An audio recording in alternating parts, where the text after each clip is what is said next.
Hello student, good morning. हम लोग आज 10 क्लास में सिविक्स में पढ़ने जा रहे हैं जन संघर्ष और आंदोलन। तो बच्चों, जन मतलब जनता, संघर्ष संघर्ष का मतलब होता है लड़ना, किसी चीज़ की प्राप्ति के लिए लड़ना, या प्रतिस्पर्धा भी कह सकते हैं, या जद्दोजहद भी कह सकते हैं, या किसी चीज़ को पाने के लिए पुरजोर कोशिश करना। और आंदोलन आंदोलन मतलब आंदोलन किसी चीज़ को पाने के लिए, जब मान लीजिए कि सरकार हमारी मांगों को पूरा नहीं करती है तो हम लोग आंदोलन करते हैं। कोई भूख हड़ताल करता है, कोई जुलूस निकालता है, बहुत तरह से लोग आंदोलन करते हैं, रैलियां करते हैं, मोमबत्ती कैंडल जुलूस निकालते हैं। तो बहुत तरह का आंदोलन से बहुत सारी बातें जुड़ी हुई है। तो जन संघर्ष और आंदोलन। तो बच्चों, फिर से मैं एक बार कहती हूँ कि आप लोग मेरा वीडियो को देखिए, लाइक और सब्सक्राइब कीजिए बच्चों, ताकि मैं और अच्छी तरह से वीडियो बना सकूँ। तो आइए हम लोग इसकी मुख्य बातों पर ध्यान केंद्रित करेंगे, क्योंकि वीडियो बहुत लंबा हो जाता है। तो पहले इसका परिचय है। तो परिचय में सिर्फ ये जान लीजिए कि पिछले अध्याय में हमने पढ़ा कि लोकतंत्र में सत्ता का बंटवारा क्यों जरूरी होता है। तो इन चीज़ों को हम लोग पढ़ लिए, तो इसको दोहराने की आवश्यकता नहीं है बच्चों। तो आइए हम लोग चैप्टर को शुरू करते हैं।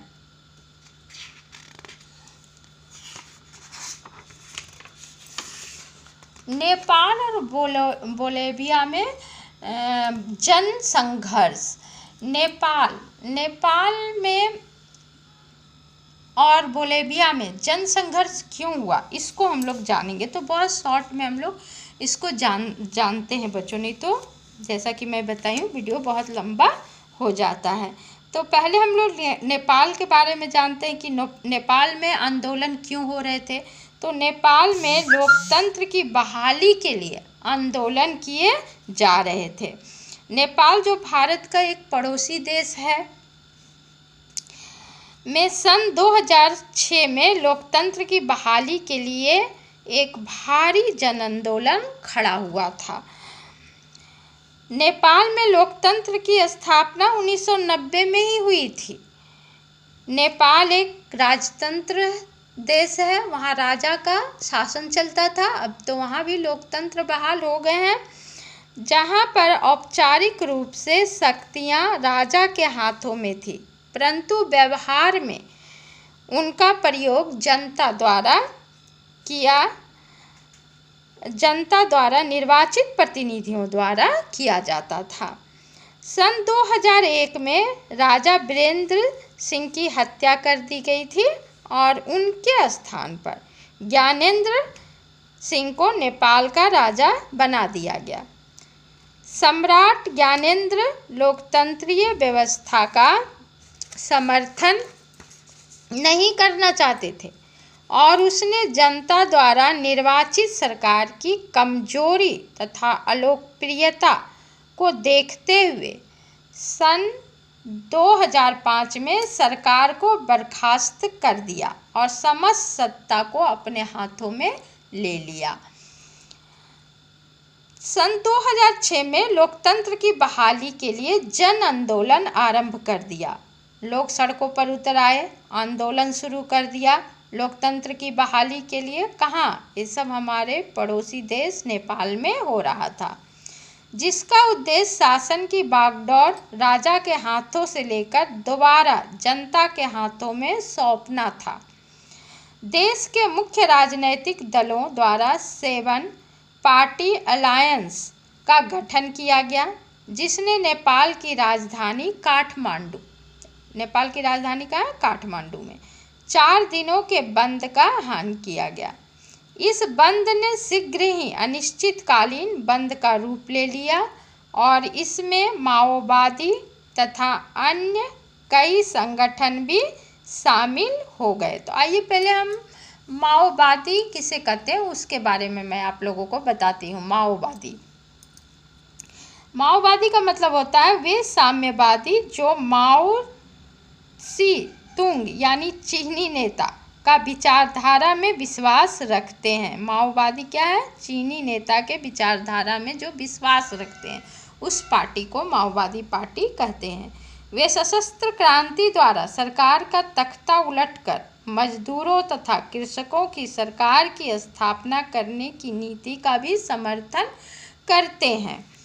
तो समझ गए होंगे बच्चों कि माओवादी कौन सा संगठन है। 21 अप्रैल को आंदोलनकारियों की संख्या 3 से 5 लाख तक पहुंच गई। राजा ने उन्हें कुछ रियायतें देने की घोषणा की जिन्हें आंदोलनकारियों द्वारा अस्वीकार कर दिया गया।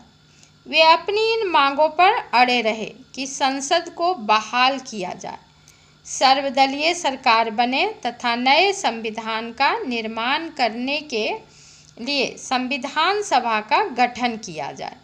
विवश होकर 24 अप्रैल 2004 को राजा द्वारा इन तीनों मांगों को मान लिया गया और श्री गिरिजा प्रसाद कोइराला जो अंतरिम सरकार के प्रधानमंत्री नियुक्त किए गए, संसद पर बहाल हुए और उसने कई कानून पारित करके राजा की अधिकांश शक्तियां जो थी वो वापस ले ली।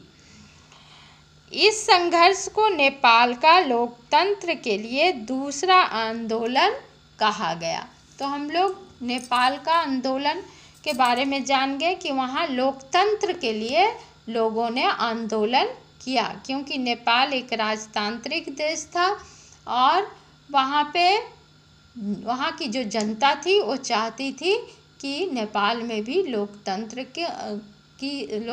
के द्वारा ही सरकार चुना जाए, यानी लोकतांत्रिक सरकार हो, लोकतांत्रिक देश हो। लोकतंत्र का मतलब होता है लोगों द्वारा चुना गया सरकार और जिसकी सत्ता या बागडोर जो है वो जनता के हाथों में होती है। तो इसे हम लोग पिछले अध्याय में भी पढ़ चुके हैं कि लोकतंत्र क्या है। अब आइए पढ़ें कि बोलीविया का जल युद्ध। देखिए, एक तरफ तो नेपाल में लोकतंत्र के लिए लड़ाई छिड़ी हुई थी, आंदोलन हो रहा था, और दूसरी तरफ बोलीविया में जल युद्ध यानी पानी के लिए लड़ाई छिड़ी हुई थी। तो बोलीविया लैटिन अमेरिका का एक गरीब सा देश है। विश्व बैंक ने यहाँ की सरकार पर नगर पालिका द्वारा की जा रही जल आपूर्ति से अपने नियंत्रण छोड़ने के लिए दबाव डाला और कोयम्बर शहर में जल आपूर्ति का अधिकार एक बहुराष्ट्रीय कंपनी को बेच दिया। इस कंपनी ने पानी की कीमतों में 4 गुना वृद्धि कर दी। पानी की कीमत जो थी वो 4 गुना बढ़ा दी कंपनी, 4 गुना वृद्धि कर दिया गया, जिससे कि लोगों के अंदर बहुत आक्रोश फैल गया। शहर में लोगों का पानी का बिल जो था वो 1000 रुपये मासिक तक जा पहुंचा। इसके परिणाम स्वरूप वहाँ पर जन संघर्ष भड़क उठा, लोगों में असंतोष की भावना उठी और लोग आंदोलन पर उतर गए। जनवरी 2000 में श्रमिकों, मानवाधिकार कार्यकर्ताओं द्वारा सामुदायिक नेताओं के बीच एक गठबंधन तैयार हुआ, जिसमें शहर में 4 दिनों की हड़ताल शुरू किया गया, जो पूर्ण रूप से सफल रही हड़ताल। यद्यपि सरकार बातचीत के लिए तैयार हो गई, परंतु निर्णय कुछ भी नहीं हो सका। फरवरी में आंदोलन फिर आरंभ कर दिया गया, जिसको पुलिस ने सख्ती के साथ दबाने का प्रयत्न किया। अप्रैल में पुनः हड़ताल शुरू हो गई। सरकार ने मार्शल लॉ लागू कर दिया, परंतु जनता की ताकत के आगे बहुराष्ट्रीय कंपनी के अधिकारियों को शहर छोड़कर भागना पड़ा। अंततः सरकार को आंदोलनकारियों की मांग को मानना पड़ा। बहुराष्ट्रीय कंपनी के साथ किया गया करार जो था, समझौता जो था, उसे रद्द कर दिया गया और जल आपूर्ति का अधिकार दोबारा से नगरपालिका को फिर से दे दी गई। और पुरानी दरें जो रेट थी पानी की उसे लागू कर दिया गया। इस आंदोलन को ही बोलेविया के जल युद्ध के नाम से जाना जाता है। तो समझ गए होंगे बच्चों कि बोलेविया में जल युद्ध क्यों हुआ, क्योंकि सरकार क्या किया था, नगरपालिका से पानी, जो नगरपालिका पहले पानी देती थी जनता को, उससे लेकर सरकार क्या किया, किसी बहुराष्ट्रीय कंपनी को जल आपूर्ति के लिए दे दिया। लेकिन उसका रेट जो है पानी का बहुत अधिक था, लोगों के पास बिल बहुत आने लगा, तो लोग जो थे वो जन आंदोलन यानी कि आंदोलन करना शुरू कर दिया। रोड पर निकल आए, रैलियां निकालने लगे, संगठन करने लगे, जुलूस निकाला गया। तो हार कर सरकार क्या की, और बहुराष्ट्रीय कंपनियां जो थी वो भाग गई। तो सरकार हार कर फिर से नगरपालिका को जल आपूर्ति के आदेश दे दिए। तो यहाँ तक हम लोग समझ गए। अब लामबंद और संगठन, ये जो हम लोग अभी ऊपर में देखे नेपाल और बोलेविया के बारे में, उसी के बारे में है बच्चों। तो फिर इसे अगर हम लोग देख लेंगे तो फिर बहुत लंबा हो जाएगा चैप्टर, इसलिए मैं पहले ही बोली हूँ कि बहुत हम लोग मुख्य मुख्य बातों पर ही ध्यान देंगे। अब है दबाव समूह और आंदोलन। तो हम लोग जानते हैं कि ये दबाव समूह है क्या। पहले हम लोग इसको जान लेते हैं बच्चों कि दबाव समूह क्या है, किसे कहते हैं दबाव समूह। दबाव समूह प्रत्येक समाज में कृषक, सॉरी बच्चों, दबाव समूह हम लोग देखना है ना। लोकतंत्र में दबाव समूह और आंदोलन, दबाव समूह और आंदोलन। तो एक लोकतंत्र में हम लोग देखेंगे कि दबाव समूह और आंदोलन किस प्रकार से काम करती है।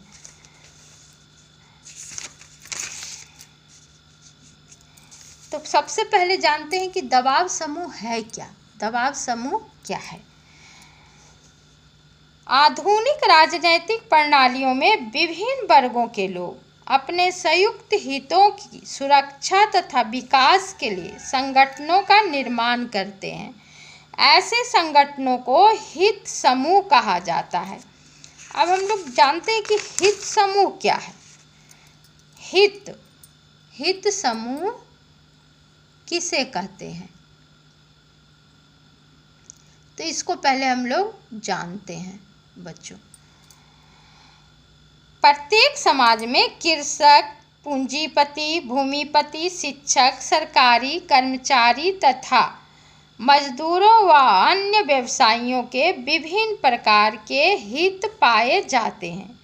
जब एक ही प्रकार के हित रखने वाले यानी विचार रखने वाले लोग कोई संगठित रूप धारण कर लेते हैं तो उसे क्या कहा जाता है, हित समूह कहा जाता है। ढिल्लो के अनुसार, एक परिभाषा है ढिल्लो के अनुसार, साधारण शब्दों में हित समूह ऐसे लोगों का समुदाय है जिनमें परस्पर हितों की साझेदारी हो।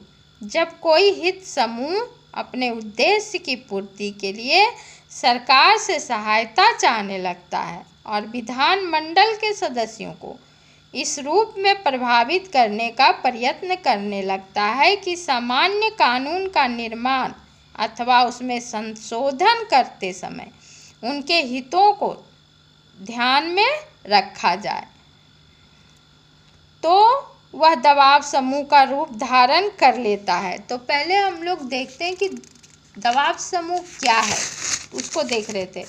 तो यहाँ C.H. ढिल्लो की परिभाषा के द्वारा जानते हैं कि दबाव समूह क्या है। साधारण शब्दों में समान हित वाले व्यक्तियों के समूह को हित समूह कहते हैं। जब वे अपने लाभ की प्राप्ति के लिए सरकार या सरकारी सहायता प्राप्त करते हैं तो वे दबाव समूह का रूप धारण कर लेते हैं।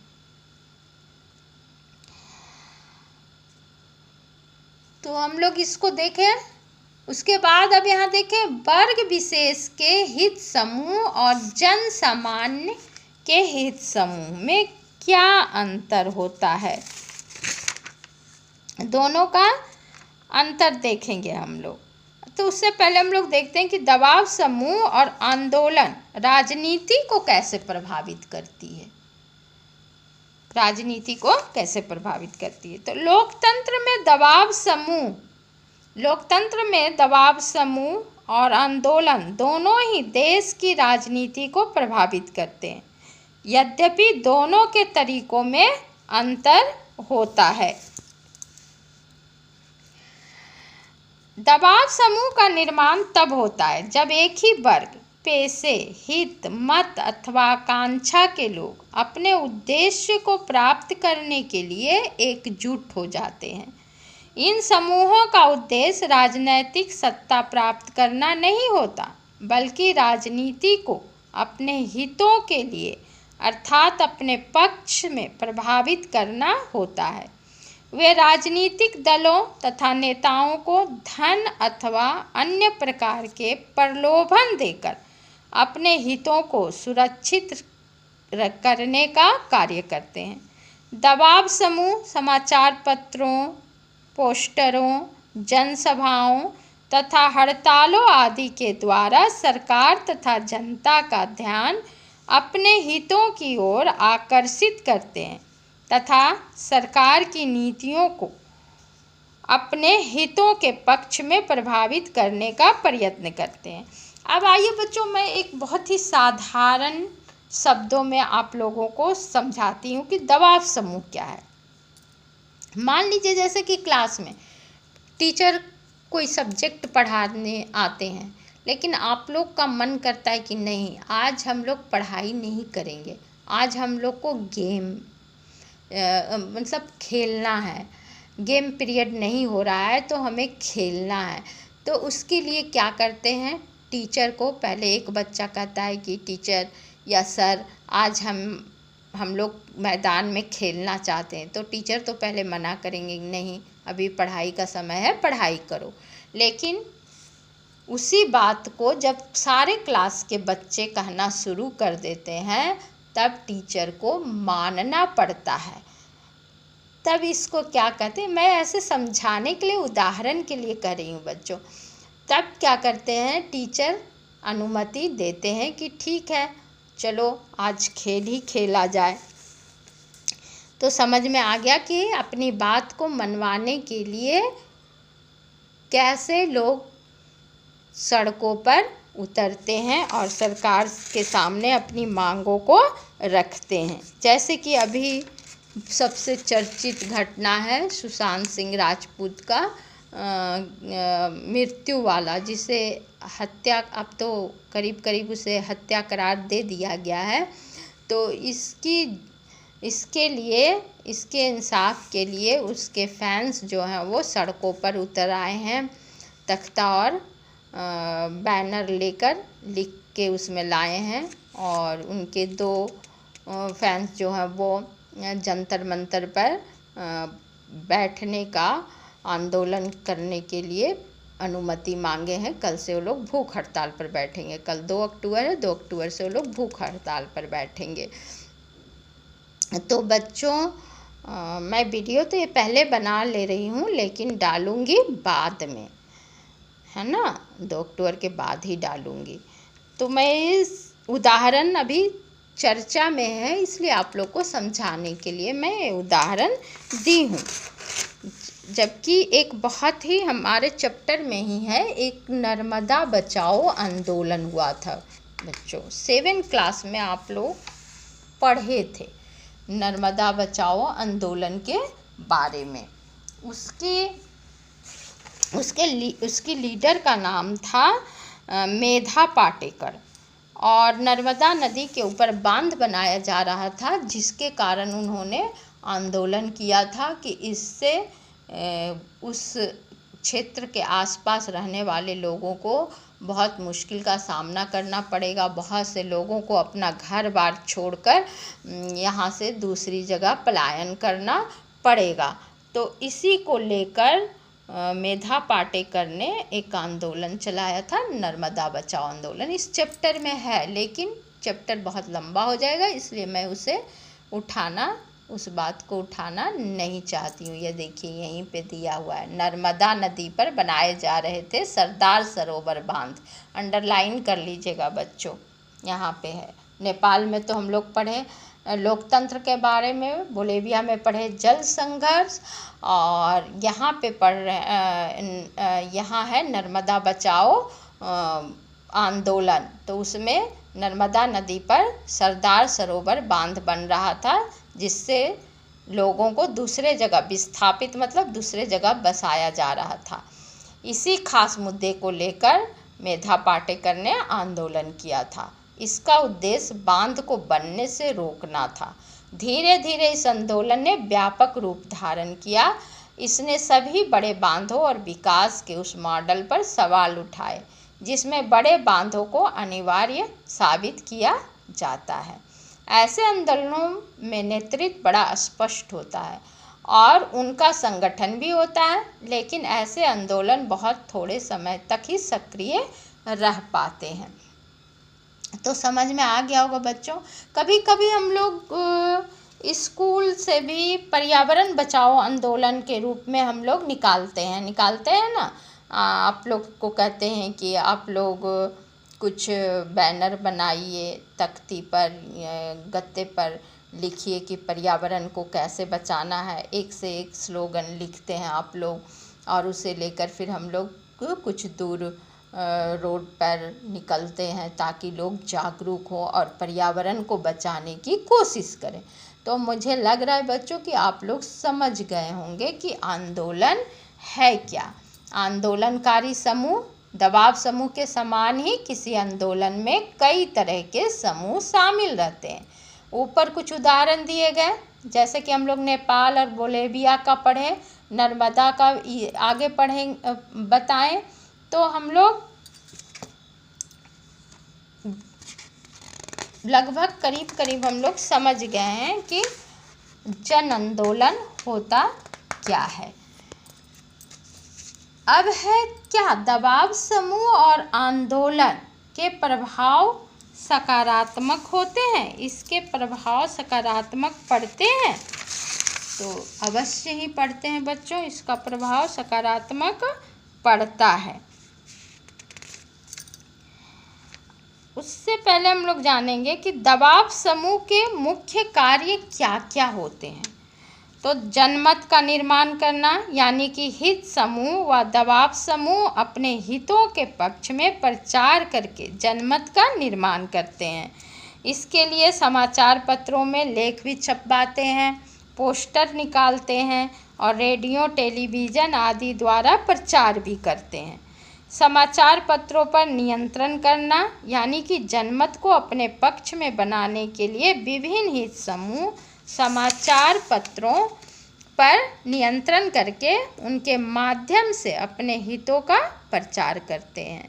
हड़ताल और प्रदर्शन करके, जैसे कि अभी बताए सुशांत सिंह वाला केस में, और ऐसे भी सरकार की कुछ मांगों को अगर मंजूर नहीं होता, जैसे कि अभी किसान वाला हुआ, प्रधानमंत्री ने किसानों के लिए किसान के हित के लिए ही किए, लेकिन किसान अभी उस बात को समझ नहीं पा रहे हैं, या उन्हें लग रहा है कि ये उनके हित के लिए नहीं है।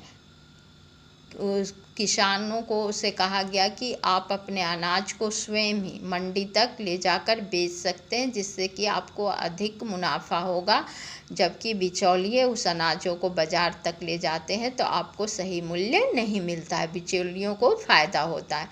तो उसके लिए किसानों को ये मंजूर नहीं हुआ, तो किसान उसके लिए सड़कों पर उतर आए और आंदोलन कर रहे हैं।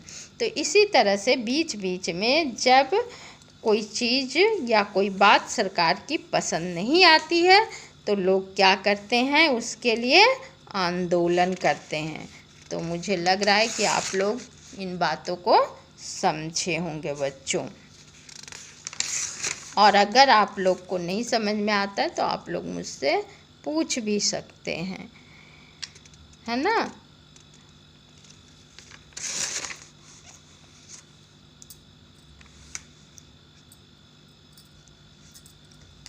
आइए हम लोग इधर देखते हैं। करीब करीब चैप्टर को मैं बहुत शॉर्ट में ले गई हूँ बच्चों, लेकिन मुख्य बातों पर मैं आप लोगों का ध्यान आकर्षित कराई हूँ। और मुझे लगता है कि आप लोग को पाठ जो है वो पसंद आया होगा, और इसे आप लोग किताब में विस्तार से पढ़िएगा बच्चों।